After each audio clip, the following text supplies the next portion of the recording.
I'm Zachary Cowan, the author of the Study Daily books, and thanks for joining me for part 3 of section 45. When people paint and depict the second coming, there's usually this scene where the Savior is coming down out of heaven, but behind him is a mass of angels that are there.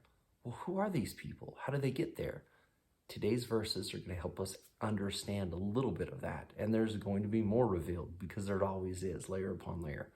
But we're going to look at not only signs of the second coming itself, and the millennial reign of Jesus Christ. So go ahead, pause your video. You're going to check out verses 40 through 59, and you're going to look for what can you learn about the second coming of Jesus Christ and his millennial reign.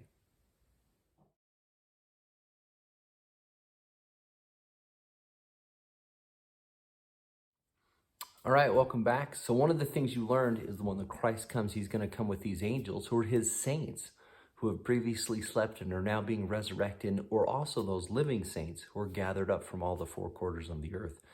And when he comes, he will come in such a manner that the whole world will hear his voice and know him. And one example of this is when he appears before a worldwide appearance. He has a separate appearance to his people, the covenant house of Israel, or to the Jews who are in dire need.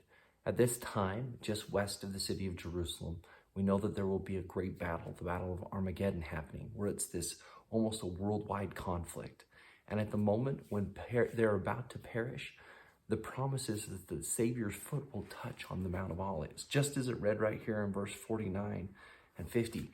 He's going to come down and the mount will cleave in twain, and they will come and seek refuge in this newly created valley.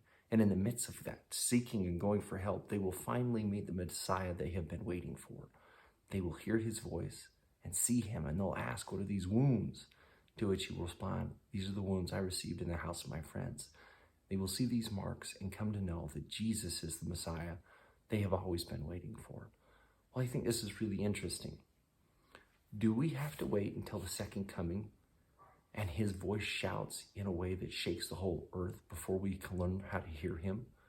Or do we even have to wait until we see the marks to know that he's our Savior? Is there a way that we can participate in things now to better hear him and to better know him, so that it's not a surprise, but a reunion when he comes and appears again? Now, in verse 54, we learn this, that in the beginning of the millennium, the heathen nations, or those who have believed in different gods, they're going to still be on the earth. These are good people of various religions all over the world. And there is the time that their redemption will come, where they will learn the gospel and learn more about Jesus Christ as their Savior and Redeemer as well. We know that Satan is going to be bound, and that it's the righteousness of the people that binds him. Another thing that we learn is Christ is going to be in our midst and our lawgiver.